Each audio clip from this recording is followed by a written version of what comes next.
శ్రీ గురుభ్యో నమ.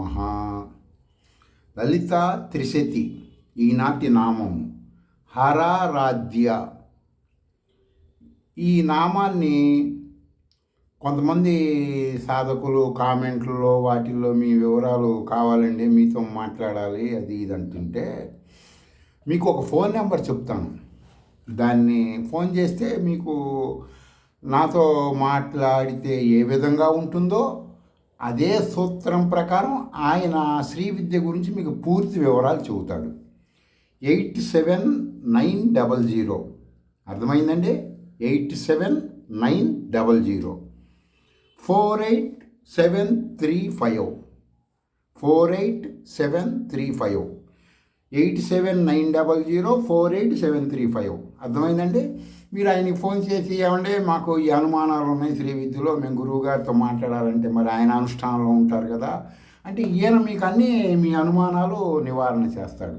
మీరు కొంతమంది కామెంట్లలో ఫీల్ అవుతున్నాను అంటున్నారు, కొన్ని అడుగుతున్నారు, ఇది చెయ్యొచ్చా అది చెయ్యొచ్చా ఆ మంత్రం అని. ఇలాంటి విషయాలు ఇతనికి ఫోన్ చేయండి, మీకు చెప్తాడు. సరేనా? సరే, ఈనాటి నామంలో ఈ నామాన్ని హరారాధ్య. మనం ఏది మాట్లాడుకుంటున్నా సరే మీకు ఇప్పుడు ఈరోజు చెప్పే విషయం అత్యంత విలువైనది, మీరు ఊహించలేనిది, దృశ్య ప్రపంచంలో మీకెవ్వరు చెప్పండి, మీరు తెలుసుకోలేనిది, శృతులలో ఉండనటువంటి విషయం. మీ కుటుంబంలో ఏదో ఒక రోజు ఏదో ఒక సందర్భంలో నాన్ వెజిటేరియన్ తింటున్న అందరికీ అభిప్రాయ భేదములు ఉన్న కుటుంబాలు కొల్లలుగా ఉంటాయి. కారణం ఏమిటి అది మీకు ఈరోజు సైన్స్ పరంగా చెబుతాను. అర్థమైందండి మీరన్నీ. అయితే ఇది చెప్పే ముందు, మీకు ఆ విషయం చెప్పే ముందు ఇది చెబితే మీకు లింకుల్లాగా, చైన్ లింకుల్లాగా ఉంటాయి ఈ విషయాలన్నీ. అర్థమైందండి. ఈ హరారాధ్య అనబడేది శృతి విరుద్ధముగా ఉత్తర కౌళ కులస్తులని ఉంటారండి. మీరు నెట్లోకి వెళ్తే ఉత్తర కౌళ కులస్తులని కొడితే వస్తుంది. యూరోప్ కంట్రీస్లో బాగా ఎక్కువ ఉంటారు, భారతదేశంలో తక్కువ ఉంటారు. ఉత్తర కౌళ కులస్తులు మెంటల్ బ్యాలెన్స్ బాగా ఉంటుంది వాళ్ళకి. ఎక్కువ మందికి ఉండదు, తక్కువ మందికి ఉంటుంది. వాళ్ళు వేదాలు దాటినటువంటి జ్ఞానం, శృతుల జ్ఞానమే ఉత్తర కౌలులకు ఉంటుంది. వాళ్ళు ఎక్కువగా మన భారతదేశంలో కాశ్మీర్లో ఉంటారు, కొంతమంది అస్సాంలో ఉంటారు, కొంతమంది ఒరిస్సా, అలా ఉంటారు. చాలా తక్కువ మంది ఉంటారు అన్నమాట. వాళ్ళు బయట ప్రపంచానికి వాళ్ళు మనుషులుగా వాళ్ళ గుర్తింపు వాళ్ళు కోరుకోని స్థితిలో ఉంటారు. పరబ్రహ్మ స్వరూపంగా భావించవచ్చు. ఎందుకంటే ఇంద్రియాలు దేని మీద వాళ్ళకి ఆసక్తి ఉండదు కాబట్టి. ఇందులో డెప్త్కి వెళ్ళిన వాళ్ళ సంగతి. ప్రారంభంలో బొర్షులు అయ్యే వాళ్ళు ఎక్కువ మంది ఉంటారు. సరే, వీళ్ళు వచ్చేసి ఆచారంలో ఎక్కువగా అజ్ఞానులు, అవిద్యాపరులైనటువంటి వాళ్ళ గురించి చెప్తున్నాను, వాళ్ళ జ్ఞానుల గురించి చెప్పట్లేదు. ఈ మహాకౌళులను ఉంటారండి కొంతమంది. వీళ్ళు స్త్రీని పరమేశ్వరిగా, వీరు పరమేశ్వరుడుగా. భ్రష్టులు ఎక్కడవుతున్నారండి? రెండుగా చూస్తున్నారు, ద్వైతముగా. అంటే అడుగో దేవుడు, ఇడుగో దేవుడు, ఆయన కొబ్బరికాయలు కొడదాం. ఎప్పుడైతే నువ్వు ద్వైతంలోకి వచ్చావో నువ్వు భ్రష్టుడివే. శృతులు ఒప్పుకోవు, అద్వైతం మన శంకరాచార్యుల వారు మనకి నేర్పించినది. ఇప్పుడు వాళ్ళ శిష్యులు ఎవరికి చెప్పట్లేదు, ఎందుకని నేను చెబుతున్నానండి. సరే, ఈ పరమేశ్వరిగా భావించి ఒక గుంపుగా, అంటే 9 మంది కానీ, 15 మంది కానీ, 16 మంది కానీ, 32 ఈ విధంగా జంటలు ఎక్కువగా ఉంటారండి. ఉండి అదేంటంటే మీరు జంటలుగా ఉన్నప్పుడు మరి 15, 9 అంటే జంటలు కావు కదండి. అంటే ఒకళ్ళు ఎక్స్ట్రాగా ఉంటారండి. అర్థమైందండి. దాన్ని అని కొంతమందికి అనుమానం ఉంటుంది, కౌంటింగ్ సరిగా లేదని. దానికి నేను వివరణ ఇస్తున్నాను అన్నమాట. స్త్రీ ఒకళ్ళు ఎక్కువగా ఉంటారు. దీని పూర్తి సమాచారం ప్రాచీన శారదా తిలకంలో కౌళార్ణవతంత్రము, జ్ఞానార్ణవతంత్రము, కులార్ణవతంత్రము, ఈ వేద విరుద్ధంగా ఈ లలితా సహస్రనామ భాష్యాలు రాసిన ఆయన ఉన్నాయండి. ఆయన పేరు ఏదో ఉంది. నా ఒంటి భుజాల మీద యోగిని దేవతలు కూర్చొని శంఖాలు వదిలారని ఒక సైక్రాటిస్ట్ ప్రాబ్లంలా చెప్తాడు ఆయన. ఆయన గురి ఏదో ఉంటుంది ఆయన పేరు. ఆయన రాసిన గ్రంథాలలో ఈ విషయాలు తెలుసుకోవచ్చు.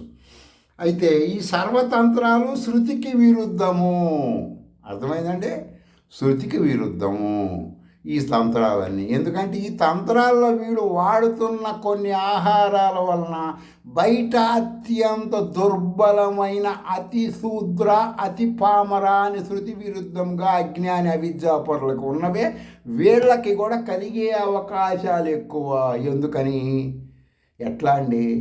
శాస్త్రంలో లేదు కదా, మీరేం కొత్తగా చెబుతారంటే అందుకే చెబుతున్నాను కదా. శాస్త్రంలో ఇవన్నీ శాస్త్రాల్లో రాయరు, మీరు సైన్స్ పరంగా తెలుసుకోమంటున్నా, అది మీకు ఇప్పుడు చెబుతాను. సరే, లలితా సహస్రనామ భాష్యం రాసిన భాస్కర్ రాయలు అనమాట ఆయన పేరు. కొన్ని సందర్భాల్లో నేను మీకు వివరించడం జరిగింది. కొన్ని కారణాల వలన ఈ తంత్రాలు అంగీకరించరు, శృతులు అంగీకరించరు. ఆయన నేనేమంటున్నానో తెలుసండి, మీతో ఎప్పుడు నేను చాలా కాలం నుంచి మన ఇద్దరి సాన్నిధ్యంలో నేను మీతో ఏం చెబుతున్నానంటే, మీరు శృతుల్లోకి వెళ్ళండి. బయట రాసినవి చెప్పేవి భ్రమలతో ఉంటుంది. భ్రమలు అంటే ఏంటి? ఊహ అంటే ఏంటంటే, ఒక కవి చెప్తాడండి, ఒక స్త్రీ స్నానం చేస్తుంటే వర్ణిస్తాడు.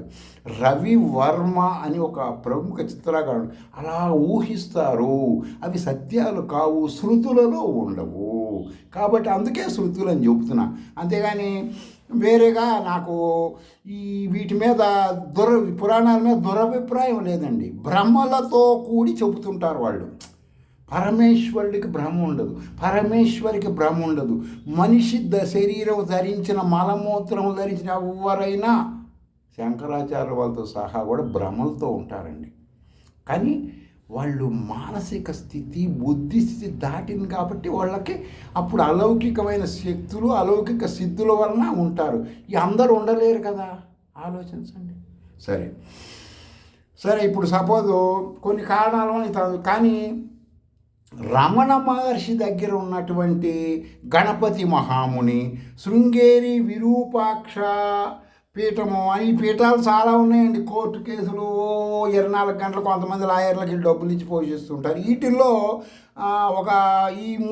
ఈ పేర్లతో ఉన్న పీఠాలన్నింటిలో ఒక పీఠం ఉందండి, ఆ శృంగేరి విరూపాక్ష పీఠం. కళ్యాణానంద భారతి అంటే చాలామందికి తెలుసు.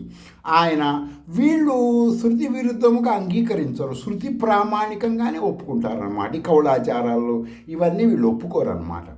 సరే, శృతుల పరంగా హర అంటే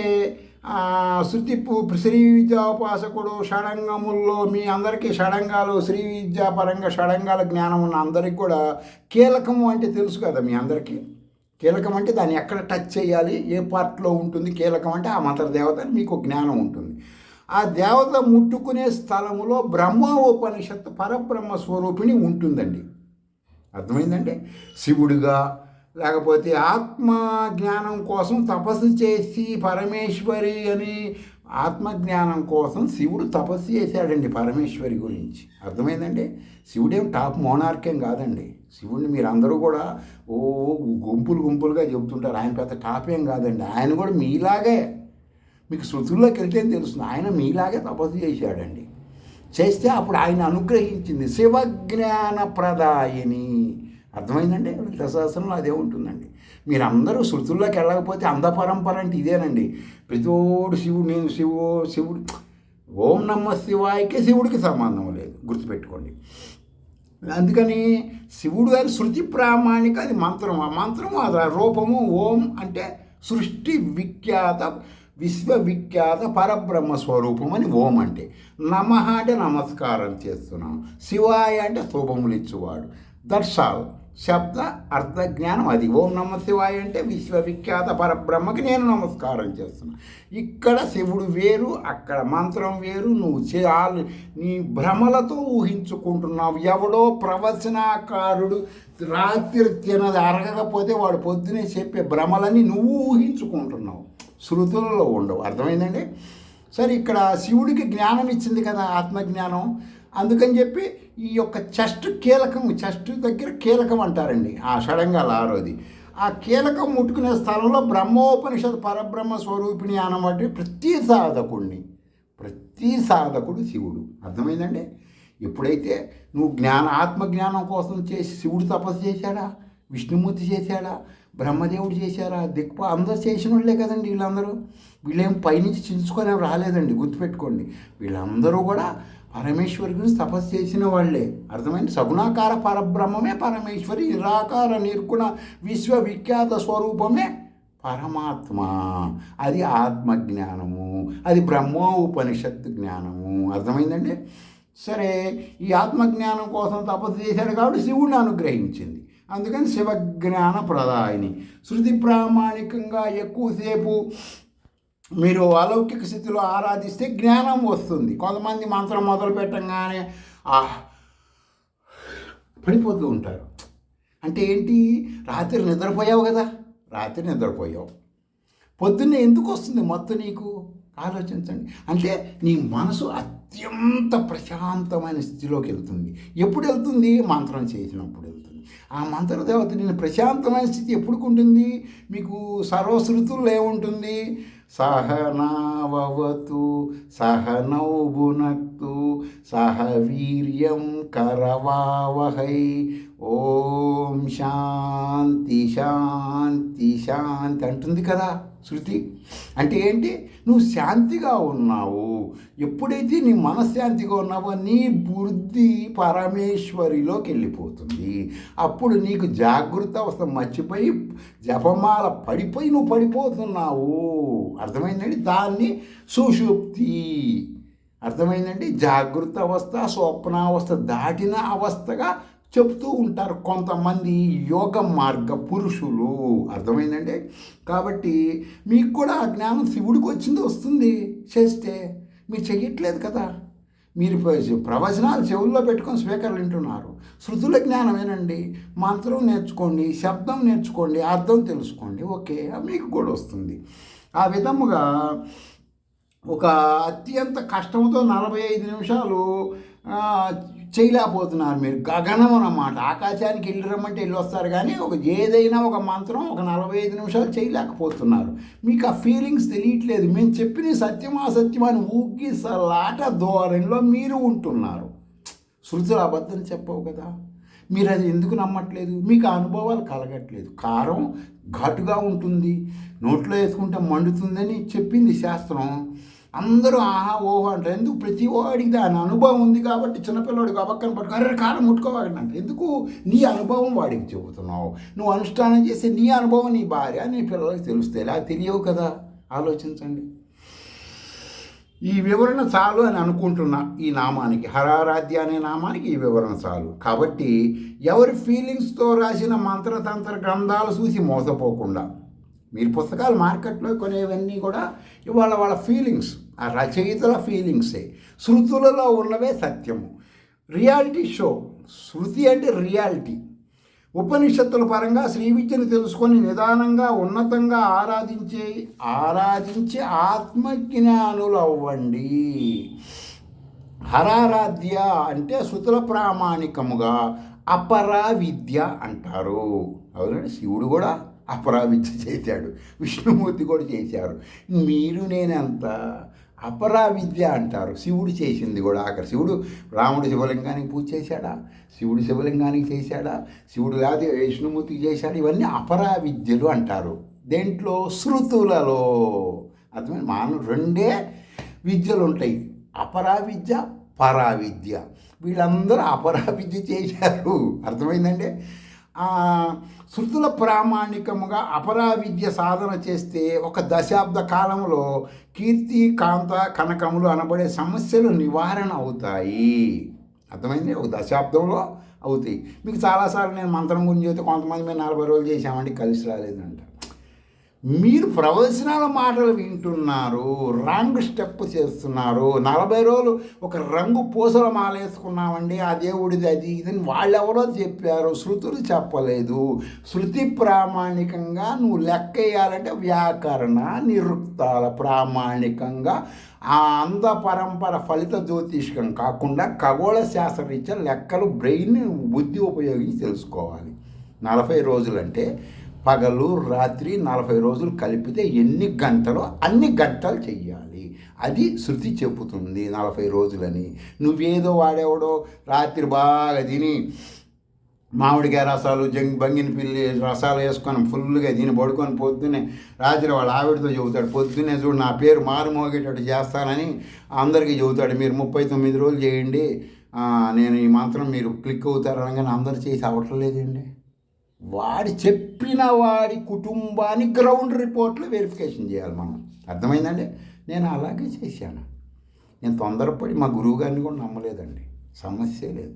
శృతులే నమ్ముతా. మా గురువుగారిని కూడా శంకరాచార్యులు వారు ఆ మాట చెప్పాడు. ఏమని? మీకు ఏదైనా అనుమానం వచ్చిందనుకో ఆధ్యాత్మికంగా, నేను భగవంతుని అవునా కాదా అని నీకు అనుమానం వస్తే నువ్వేం చేయాలంటే శృతుల్లోకి వెళ్ళి చూడాలి. ఎవరిని అడగవాకండి, త్రిమూర్తులు కూడా మీకు కరెక్ట్గా చెప్పరు, శృతులలో అయితే వాళ్ళ స్వ అనుభవాలవి అని శంకరాచార్యులు వారు చెప్పారండి. కాబట్టి ప్రస్థానత్రయంలో అది కూడా ఉంటుంది. ఇంకా ఏం చెప్పాడంటే, మన వేదవ్యాస మహర్షి అండి శంకరాచార్యులు వారి గురువు గారు కూడా ఆయన ఏం చెప్పాడో తెలుసండి? బ్రహ్మసూత్ర భాష్యాలు రాసిన ఈయన టీగన్ వివరణ రాశాడు. మీకు కలియుగంలో అనుమానం అనబడే ఒక ఋషి పుడతాడు. ప్రతి ఒక్క శ్రీ విద్యోపాసకుడి మనసులో ఆయన జన్మిస్తాడు. ఎవరు? ఆయన పేరు అనుమానము. మీకు అప్పుడు మంత్రాలు చేస్తుంటే అనుమానాలు వస్తాయి. ఆ అనుమానాలు మీరు రెక్టిఫై చేసుకుంటూ వెళ్తుంటారు. అంటే కాలువలో పాచి ఎలా తీస్తామో ఆ విధంగా అని చెప్పి ఆయన కూడా చెప్పాడు. కాబట్టి మీరు ఎక్కడికి తిరిగినా ఉపయోగం లేదు, గుర్తుపెట్టుకోండి. అపరా విద్య గురించి ఇప్పుడు మీకు చెబుతున్నా కదా. సరే, మీకు అపరా విద్య ఒక దశాబ్దం చేస్తే కీర్తి కాంత కనకాల సమస్యల నివారణ అవుతాయి అని చెప్పా కదండి. సరే, ఎంఎస్ సుబ్బలక్ష్మి అని మంచి సింగర్ ఉందండి. ఆమె వచ్చేసి ఒక భజగోవిందం అని ఒక పాట పాడింది. మీరు నెట్లోకి వెళ్ళి భజగోవిందం అంటే వస్తుంది, దాని శబ్దాలు అర్థాలు తెలుసుకోండి. ఒక్కసారి ఉమ్మేసుకుంటారు మీ మీద మీరే. అర్థమైంది? అంటే శృతి ప్రామాణికం శంకరాచార్యులు వారు చెప్పింది అది. దాని అర్థాలు తెలియట్లేదు. ఏమని చెబుతుందామా? పునరపి జననం పునరపి మరణం జఠరే శయనం. అసలు ఎంత సబ్జెక్ట్ అనుకుంటున్నారండి.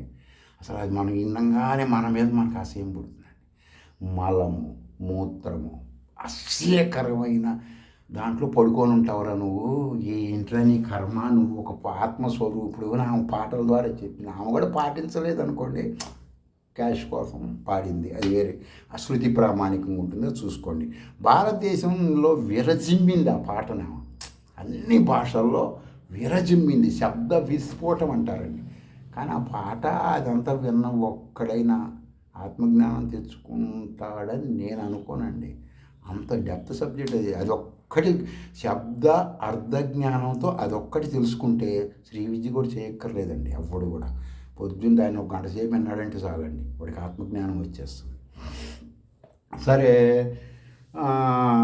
ఆ తర్వాత వచ్చేసి కాబట్టి అపరా విద్య సత్యము కాదు. శంకరాచార్యులు చెప్తున్నారు, ఆ మాట నేను చెప్పట్లేదు. అపరా విద్య కీర్తికాంత కనకల దశాబ్దంలో వచ్చి సత్యం కాదబ్బాయి మీకు.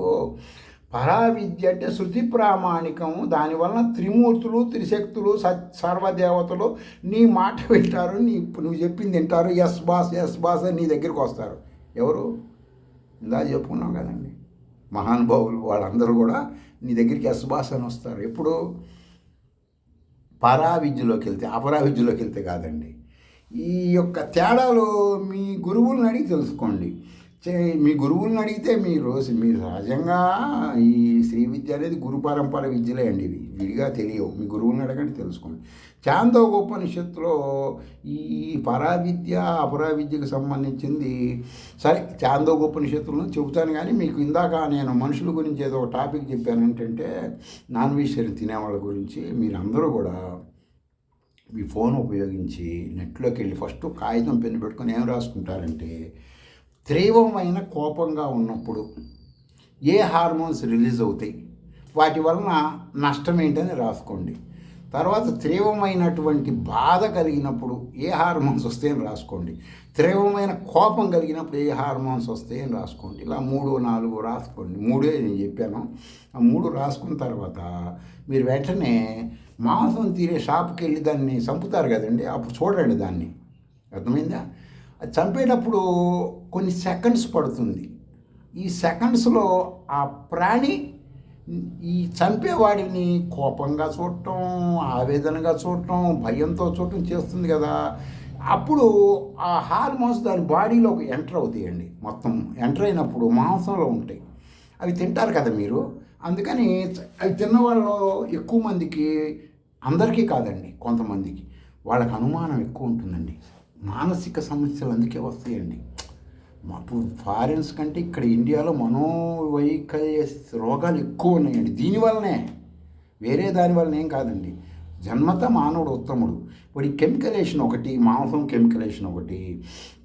మీరు సైన్స్ పరంగా చెప్పాను కదా, నేనేం నా సొంత కవిత్వం కాదు. మీకు అనుమానం ఉంటే చూసుకోండి. భయం కలిగినప్పుడు ఏ హార్మోన్స్ వస్తే చూడండి, దైవం నష్టమేంటో చూసుకోండి, రాసుకొని చూసుకోండి. మరి శ్రీ విద్యలో వచ్చేసినటువంటి వాడు, ఇందాక మీకు ఉత్తర కౌళకులం అని చెప్పాను కదండి, వాడు మాంసం తింటారండి. ఇది ఈ కౌళాచారం చేసినప్పుడు అప్పుడు వాళ్ళకు కూడా ఈ ఫీలింగ్స్ ఉంటాయి. జంతువుల ఫీలింగ్స్ అంటారు వీటిని. శృతి విరుద్ధంగా ఇది ఉండవండి. శృతి విరుద్ధంగా ఏ ప్రాణిను ఏం చేయడానికి వీలు ఉండదు కదా. నీకు యూరప్ కంట్రీస్లోకి తీసుకుంటే శ్రీ విద్య క్లిక్ అవుతుందండి. వాళ్ళు వచ్చేసి మిషన్స్, పెద్ద పెద్ద మిషన్స్ ఉంటాయండి. ఒక జంతువుకి అది చచ్చిపోతుంది అని తెలియకుండా చంపేస్తారు వాళ్ళు.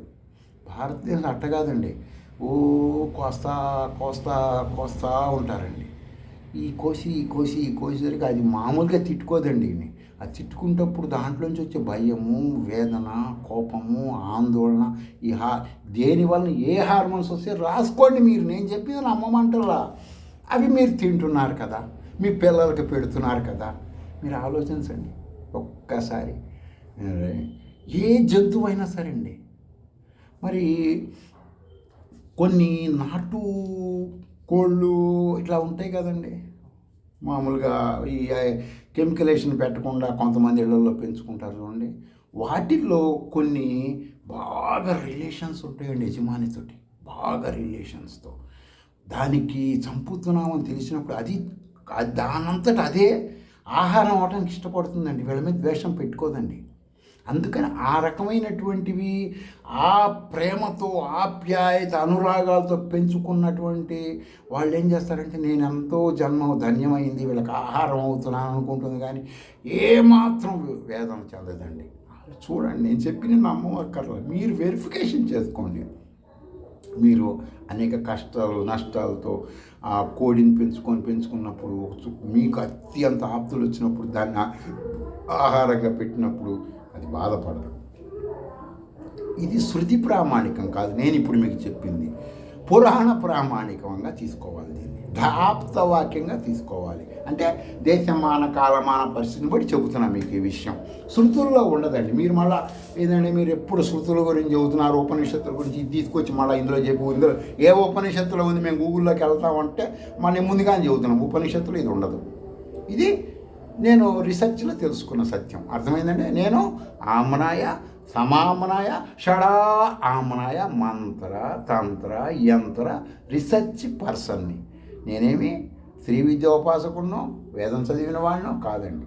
ఈ మొత్తం ఎవరు ఏ పెద్దతో వాటిలో ఏ సౌండ్స్ వస్తాయి, వాటి వలన ఏ బ్లాస్ట్ అవుతుంది, ఏ బ్లాస్ట్ ఆపాలి, ఏ బ్లాస్ట్ ఆపకూడదు, చేతపడి అంటే ఏంటి, ఆకర్షణ అంటే ఏంటి, మోహన. ఇప్పుడు మీకు ఒక పురాణంలో కథ ఉంటుందండి. ఒక అమ్మాయి, మన ఈ నర్తనశాల సినిమా చూశారు కదండి, అందులో ఒక అమ్మాయి వచ్చేసి పై నుంచి వస్తుంటే ఒక బాణం వేయంగా సమ్మోహనాస్త్రం, భీష్ముడు అందరూ కళ్ళు మూసుకొని పడుకుంటారు. భీష్ముడికి ఆ బాణం పనిచేయకపోయినా ఆ దేవతని గౌరవించి ఆ అస్త్ర దేవతని సైలెంట్గా ఉంటాడు. ఆ సినిమాలో ఉంటుంది, చూసుకోండి. అక్కడ అర్థం ఏంటి, ఆ దేవతని గౌరవించాడు అంటే అక్కడ మనం సమ్మోహనం అనబడే మంత్ర విద్య ఉన్నది. ఏంటండి, ఆం హ్రీం క్రోం ఏ హే హి పరమేశ్వరి స్వాహ అనే ఒక మంత్రం ఉంటుందండి. దాన్ని కొంతమంది అశ్వారూఢ పరమేశ్వరిగా చెప్తుంటారు. అది బ్లూ ప్రింట్.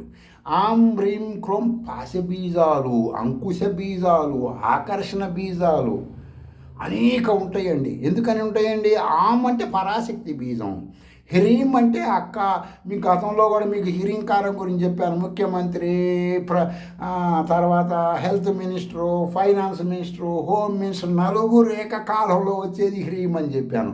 క్రోమ్ అన్నప్పుడు ఓం వస్తుందండి. క్రోములో కం బ్రహ్మ శాస్త్రం చెప్తుందండి. ఓం నిరాకార నిర్గుణ పరబ్రహ్మ సగుణాకార ఏకకాలంలో క్రోమ్. అంత డెప్త్ సబ్జెక్టులు అండి ఇవన్నీ కూడా. మీరు ఏదో ఒక అక్షరంగా భావించద్దండి. ఏదో చిన్న మిరపకాయ గింజలో ఒక చిన్న బిటు తీసి ఒక చంటి పిల్లోడికి నాలుక మీద పెడితే వాడు ఎంతసేపు ఏడుస్తాడు. అదే సూత్రం ప్రకారం ఒక శబ్దం సరి అయిన విధంగా ఉపయోగిస్తే ఇన్పుట్ అవుట్పుట్ బ్లాక్ అయిపోతాయి మనిషికి. అర్థమైందండి? చేతబడి అంటే ఏంటండి? శృతి ప్రామాణికంగా ఇన్పుట్ అవుట్పుట్, అదండి సబ్జెక్ట్. అంతేగాని గుమ్మడికాయలు పెట్టి కొబ్బరికాయలు పెట్టి ఇట్లా తిప్పడం అవన్నీ కాదండి. అవన్నీ దీని విద్యలు. సరేనండి?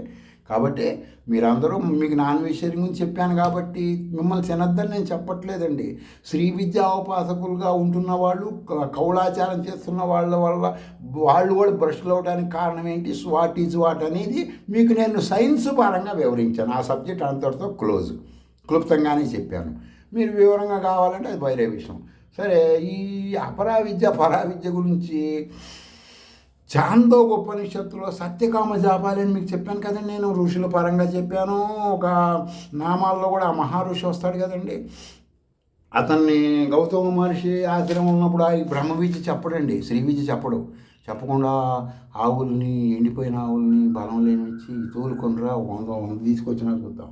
అందరు తిట్టుకుంటారు, ఏదిరా గురువుగారు ఏం చెప్పడు, అంత టార్చర్ పెడతారు. కాదండి, బ్రహ్మజ్ఞానం అతను అలౌకిక దృష్టితో చెప్పాడండి. ఇతనికి బ్రహ్మజ్ఞానం రావాలి, పంచభూతాల ద్వారా రావాలి కదా, ఆ ఉద్దేశంతో చెప్పాడు. వాళ్ళు కారణ జన్ములండి ఆ ఋషులందరూ కూడా. సరే, ఈ యొక్క సత్యకామ జాబాలు ఏం చేస్తాడంటే, ఒక వెళ్తుంటే రిటర్న్ బయలుదేరతాడు గురువుగారికి. ముసలి ఆంబోతు రూపంలో వాయుదేవుడు ఆంబోతులను ఆవహిస్తాడండి. ఆవహించాడు. కామరూపులని కూడా చెప్పాను మీకు నేను. అంటే చిన్న చిన్న రూపం ధరించగలరు ఒకే చోట. లక్ష్మీదేవి హోమం ఉందనుకోండి, ఒకడేమో ఈ ఊళ్ళో, ఒకడు ఆ ఊళ్ళో, మొత్తం 1000 మంది ఒకేసారి చేస్తూ ఉంటే ఒకేసారి అందరూ పూర్ణాహుతి ఇస్తే అది యావత్ తీసుకోవట్లా. ఎలా తీసుకుంటుంది? 1000 రూపాయలు దగ్గర. అందుకే సహస్ర రూప, సహస్రాక్ష, సహస్రపాద్ స భూమిం విశ్వతో వృత్వ అత్య తిష్ట దశాంగుళం చెబుతున్నాడు కదండి పరమాత్మ. నేను ఇట్లా ఉంటానని చెబుతున్నాడు కదా. ఇంకేంటి, నువ్వు నమ్మకుండా ఉండేది ఏంటి? ఆలోచించండి.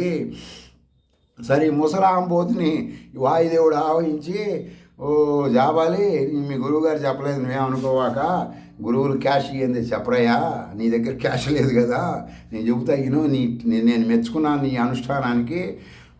పరబ్రహ్మం 4 పాదాలుగా ఉంటాడయ్యా, ఒక పాదం కాదు, ఆయన 4 పాదాలుగా ఉంటాడు. అందులో ఒక పాదం మాత్రమే నేను నీకు చెప్పగలను, నా సీన్ అంతే, అంతకుమించి లేదు. ఈ విశాల విశ్వములో ఎటు చూసినా సరే, పైనుంచి కిందకి, కింద నుంచి పైకి చూస్తే ఈ విశ్వంలో 4 దిక్కులు పరబ్రహ్మ పరమేశ్వరికి ఒక పాదము అని చెప్పి నమస్కారం పెట్టి ఆ ఋషికి ఈయన వెళ్ళిపోతాడండి. తర్వాత ఇంకొక ఆంబోతు అగ్నిదేవుడు ఆవహిస్తాడండి. మీరు అగ్నిదేవుడు అనగానే మండే అగ్ని కాదండి, మీ శరీరంలో ఉండే హుతాగ్నిగా భావించాలి. మీరు గబగబా అగ్నిదేవుడు ఆంబోతును ఆవహిస్తే ఆంబోతు గబగబా కాలిపోతుంది కదా ఆయన. ఇవన్నీ పురాణ ప్రవచనాకారుల మాటలు, శృతుల్లో ఉండవండి. శృతులలో అగ్ని, నీరు 2 నీ శరీరంలో ఎలా ఉన్నాయి? వీళ్ళు చెబుతారు అగ్ని బీజం, వాయు బీజం, ఈ విరోధాలు, వీళ్ళ దీనికి విరోధాలు. అర్థమైందంటే శృతి ప్రామాణికం, దానికి విరోధాలు ఉండవండి. నీ శరీరంలో అగ్ని ఉంది, నీ శరీరంలో జలం ఉంది కదా, విరోధం అయితే నీ పరిస్థితి ఏంది అంటే, సమస్థితిలో ఏ స్థితిలో ఎంత ఉండాలి, ఏ స్థితిలో ఏది ఉండాలని పరమేశ్వరి నిర్ణయిస్తుంది ఆహార రూపముల ద్వారా. అర్థమైందండి? సరే, ఈ ఆంబోతుని ఆవహించి అగ్నిదేవుడు ఆవహించేసి ఏం చెప్తాడంటే, మీ శరీరంలో ఉన్న హుతాగ్నిగా భావించుకోండి. భారతీయులకి ప్రేజ్ చెప్పాలన్న ప్రవచనాలు శృతుల ప్రామాణికంగా అందరికీ భయం అండి. శృతుల జ్ఞానం ఉన్నవాడు ప్రవచనాలు చెప్పడు, భయం. ఎందుకంటే ప్రజలు ఇవన్నీ విని గుళ్ళు గోపురాలు తిరిగి ఉన్నారు కదా ఇప్పటిదాకా. నువ్వు తిరిగింది కరెక్ట్ కాదురా, నువ్వే పరబ్రహ్మానంగా వాడు తడుచుకుంటాడు. అమ్మ నేనే బ్రహ్మనా, మనం ఇప్పటిదాకా అక్కడికి వెళ్ళానేంది అనుకుంటాడు. అందుకని చెప్పి అందరు చెప్పరు ఇవన్నీ. సరే, మీలాగా ఇంట్లో చిత్రపటం చూసి మీరు అందులో దేవుణ్ణి చూసి ఇతనే దేవుడు అనుకుంటారు కదండి. మీరు వాళ్ళు చెప్పినవి అనేక రకాల చిత్రపటాలు పెట్టి అన్నీ ఊహించుకుంటారు కదా. అందుకని శృతుల దేవుడు అలా ఉండడండి. శృతుల్లో ఉన్న దేవుళ్ళు అలా ఉండరండి. వీళ్ళు భ్రమల దేవుళ్ళే అలా ఉండేది. సామాన్య ప్రజలకు అలా చెబుతారు. మీరేంటో మీరే ఆలోచించుకోండి, దేవుడిని తలుచుకోండి. భూ ఈ అగ్నిదేవుడు ఏం చెబుతాడంటే భూమి, ఆకాశము, సముద్రాలు, నదులు, పర్వతాలు పరబ్రహ్మ యొక్క రెండవ పాదం. జాబాలి గుర్తుపెట్టుకో. ఆయన ఫస్ట్ చెప్పాడు, అయిపోయింది, రెండు చెప్పాను అంటాడు. ఇంకొకళ్ళు వస్తారండి, వచ్చేసి వాళ్ళు ఏం చెప్తారంటే ఈ జాబాలికి, నాయనా సర్వం ఈ విశ్వంలో ఉన్న అగ్ని, ఈ విశ్వంలో ఉన్న సూర్యుళ్ళు, విశ్వంలో ఉన్న చంద్రుళ్ళు, విశ్వంలో ఉండే మెరుపులు, విద్యుల్లతలు పరబ్రహ్మ మూడో పాదం అని చెప్తారండి. ఏమంటేనా అదేంటో ఇట్లా చెప్పాడు. నేను ఇప్పటిదాకా ఒక చంద్రుడి కనపడుతున్నాడు, పైకి చూస్తే ఒక సూర్యుడు, ఇన్ని వేల మంది పరబ్రహ్మ మూడో పాదమా? అది నువ్వేనయ్యా, నేను మీతో సోమా అది నువ్వే అయి ఉన్నావు అని ఋషులు అంటూ ఉంటారు. చాలామంది ఏది ఈయన బద్దాగా సోమ అంటే మనసు అని అర్థం అండి. సోమ అంటే మనసు అని అర్థం. అంటే నువ్వు అది అయి ఉన్నావు, నీకు తెలియటం లేదు, అది ఋషులు చెబుతున్నారు. సరే, ఇక అది అయిపోతుంది, 3 పాదాలు జ్ఞానం ఈయనకి చెప్పారు. తర్వాత ఇంకొకళ్ళు వచ్చేసి ఎప్పుడు చెప్తారు 4వ జ్ఞానం, ప్రాణం. ప్రాణం అంటే మీలో నాలో ఉన్నది కాదండి, ఈ విశ్వంలో చెట్లల్లో, జంతువుల్లో అన్నిట్లో ప్రాణం ఉంటుందండి, ఆ ప్రాణం అన్నమాట. తర్వాత దృష్టి, మీరు ఒక్కళ్ళ దృష్టి కాదండి, విశ్వంలో అందరి దృష్టి, విశ్వంలో అందరి శ్రవణం, అందరి మనసు, ఇవి పరబ్రహ్మం యొక్క 4వ పాదం అంటాడండి. ఎవరు? ఉపనిషత్తుల్లో అండి. సత్యకామజాబాలి హిస్టరీ చెప్పా కదా మీకు. ఆ ఋషికి బిఫోర్ ఇవన్నీ చెబుతారండి. పంచభూతాల ప్రకృతి రూపంలో వచ్చి ఆయనకి గురువుగారు చెప్పకపోతే గురువుగారికి డబ్బులు ఇవ్వాలి కదా, డబ్బులు ఇవ్వదు గురువులు ఎవరు చెప్పరండి. అందుకని పూర్వకాలం సమిధులు అంటే కట్టెలు, సమిధులు నెయ్యి తీసుకొని వెళ్ళేవాళ్ళు ఎవరైనా సరే, అప్పుడైతే ఇప్పుడైతే అంతే. మీకు పరమాత్మ జ్ఞానం కావాలంటే మీరు మీ ఇంద్రియాల సుఖం కొన్ని మానుకుంటేనే వస్తుంది, లేదా రాదండి. సరే, ఈ విధంగా సత్యకామజాబాలకి పరబ్రహ్మ జ్ఞానం అంటే పరబ్రహ్మం ఎలా ఉంటాడు, ఇప్పుడు మీరు చెప్పిందే మీరు ఊహించుకోండి ఎలా ఉంటాడు పరబ్రహ్మం అని. మీరు ఒక ఫోటో పెట్టుకొని ఈ పరమేశ్వరం అంటే కుదరదు.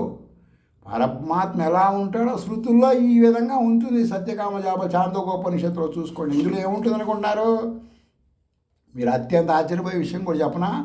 కృష్ణుడు 14 సంవత్సరములు రుక్మిణి సైతముగా బ్రహ్మచర్యం పాటించి అఘోర మహర్షి దగ్గర వేదంగా నేర్చుకున్నాడని కూడా ఉంటుందని ఉపనిషత్తులో. ఇవన్నీ ప్రవచనకారులు చెప్పరు, కలెక్షన్ రాదని. కాబట్టి మీరు అందరూ కూడా శృతుల్లోకి వెళ్తే ఇవన్నీ బయటపడతాయండి, మీకు నిజాలు తెలుస్తాయి. నిజం తెలుసుకోమంటున్నా. ఏమండి, వాడెవడో మనుస్మృతి తగలబెట్టాడు, ఈడెవడు పొట్ట కూటి కోసం అండి. మనుస్మృతి రియాలిటీ, ఎడ్యుకేటెడ్ పీపుల్స్ అందరికీ కూడా వాస్తవాలు చెప్తుంది అది. అందులో అక్కడ మానవులు కొంతమంది వచ్చేసి పొట్టకూటి వాళ్ళు ఏమైనా కల్పించి రాయొచ్చు. రియాలిటీ మనుస్మృతిలో ఏముంటుంది అనుకుంటున్నారు? ఈనాటి పేపర్లో చీఫ్ జస్టిస్ అనబడి అతను ఏం చెప్పాడు అనుకుంటున్నారు? మనుస్మృతిలో సామ దాన భేద దండోపాయాలతో ఒక సమస్యను పరిష్కరించుకోవాలని ఉంటుంది, అందరూ అది చెయ్యండి. మధ్యవర్తిత్వం భారతీయుల జీన్స్లోనే అది ఉంటుందని చెప్తాడండి ఆయన. కాబట్టి మనుస్మృతి అంటే ఇప్పుడు వీళ్ళు పెట్టేది అంతా పులిహార మనుస్మృతి, వీళ్ళకి తెలియదు. కృతయుగం నాటిలో మనుస్మృతి, ఇప్పుడు గౌతమ మహర్షి స్మృతులు ఇప్పుడు మనం పాటించాల్సింది. మనుస్మృతి అంటే కృతయుగంలో సంగతి. అప్పుడు సంగతి ఏంది? వేదంలో ఒక మంత్రం ఉంటుందండి, అవతల మనిషిని సమూలంగా భస్మం చేయమని. మన ఈ యొక్క ప్రత్యంగిర కల్పంలో వస్తాయండి అవన్నీ. సపోజ్ శబ్దం అర్థం తెలియకుండా దాన్ని నోటుకొచ్చినట్టు నీ ఇష్టం వచ్చినట్టు చేస్తే నీ కుటుంబ సభ్యులు నిన్ను దహనం అయిపోతావండి, అంత పవరు. అందుకని ఏం చెప్పారు? ఏడబడి పడితే కూడా మంత్రాలు చేయకుండా నోరు గుట్టేయండి అన్నారు. ఎందుకని అన్నారు? దాంట్లో ఫిలాసఫీ ఏంటి? నీ క్షేమమే కదా. నువ్వు అజ్ఞానం అవిద్యతో ఆలోచిస్తున్నావు. ఇందా చెప్పా కదా, మాంసం తిన్నప్పుడు ఆలోచనలు ఎలా ఉంటాయని. ఆ విధంగా నువ్వు చేస్తున్న ఇప్పుడు ఆనాడు చెప్పిన కాలంలో జనాభా ఎంతమంది ఉండేవాళ్ళు? రాముడు ఒకడెవడో అంటాడు, రాముడు వాడిని చంపాడండి మంత్రాలు. అందులో ఏం రాసింది? శంకరాచార్య వారు ఒకసారి కాశీలో వెళ్తుంటే ఆయన శిష్యులు నలుగురు ఉంటారు కదండి. నలుగురు మీకు ఆల్రెడీ పురాణంలో చెప్తారుగా, ఆయన శిష్యుల గురించి కథలు గుట్టలు చెబుతారు. నలుగురు శిష్యులు వస్తూ వస్తూ శంకరాచార్యుల వారి గోచి ఊడిపోతుందండి. బ్రాహ్మణుడికి గోచి లేకపోతే, ఇప్పుడున్న ఉద్యోగాలు చేసే బ్రాహ్మణుల గురించి చెప్పట్లేదండి నేను, ఆధ్యాత్మిక వృత్తిలో ఉన్నవాడు ఎప్పుడు గోచీలో ఉండాలి. ఎందుకంటే వాడి భూభాగం అంటే వాడి మలమూత్రాలు వదిలేవి భూదేవి చూడకూడదు. అలాంటి శాసనాలు ఉన్నాయండి మన ఋషుల్లో. శంకరాచార్యుల వారు ఏడుస్తుంటే గోచి ఊడిపోతుందండి. ఆయన ఏం చేస్తాడంటే గబగబా గోచి జారుతున్న అనుమానం వచ్చి గోచి సరి చేసుకుంటాడు. అది చూసి వెనక ఒక టెంగర్ శిష్యుడు, బుద్ధిహీనుడు, అజ్ఞాని, అవిద్యాపరుడు, ప్రవచనాకారుల మాటలు వినేవాడు, వాడు గోచి ఓడదీసి వాడి గోచి పెట్టుకుంటుంటాడు. ఇది ఆయన చూస్తాడు. వీడికి మంచి స్ట్రోక్ ఇవ్వాలనుకొని అక్కడ కంసలు అతను ఏం చేస్తాడంటే ఇనుము బాగా కరగబెట్టి ఒక రాడ్లు తయారు చేస్తారు. టాటా స్టీల్ ఫ్యాక్టరీలో ఎట్లా వస్తుంది లిక్విడ్ లాగా ఇనుము, అలా ఒక చోట నడిచే దారిలో ఇనుము కరగబెడుతూ ఉంటారు. శంకరాచార్యులు అక్కడ ఆగి లోటాలో అది పోసి నాకు ఇవి అంటాడు. అదేంటంటే చెప్పిన పని చేయాలని వాడు పోషిస్తాడు. ఆయన గబగబగా తాగుతాడు. తాగి వెనక్కి గోచి సరి చేసుకున్నాను పిలిచి నువ్వు కూడా తాగలా అంటాడు. అదేంటంటే మరి గోచి సరి సరి చేసుకున్నావుగా, మరి నేను తాగా నువ్వు కూడా తాగంటాడు. కాబట్టి అనుకరణ అనబడేది శృతి ప్రామాణికం ఉండాలండి. వాడెవడో చెప్పినవన్నీ మీరు ఆచరించద్దు. ఆచరిస్తే ఆత్మజ్ఞానం రాదండి. మీకు గుర్తుపెట్టుకొని చేస్తారు పుడుతూనే ఉంటారండి, ఆత్మజ్ఞానం రాదు. కాబట్టి మీరు ఏ ప్రాణైనా సరే ఎవరైనా సరే మీరు మీ నేత్రంతో ఏది చూసినా దాంట్లో పరబ్రహ్మ అంశ ఉంటుంది. మీ అంశాలన్నీ విశ్వములో ఒకటిగా చేస్తే అదే పరబ్రహ్మము. పరబ్రహ్మ జ్ఞానం రావాలంటే ప్రతి పురుషుడు ప్రతి స్త్రీ హృదయ గుహలో ఉన్న సగుణాకార పరమేశ్వరుని శివుడు ఏ విధముగా తపస్సు చేసి పరమేశ్వరుని మెప్పించి శివజ్ఞాన ప్రదాయని శివుడికి విసిరేసినట్టుగా నాకు ఆత్మజ్ఞానం విసిరేయమని కోరుకోండి. స్వస్తి.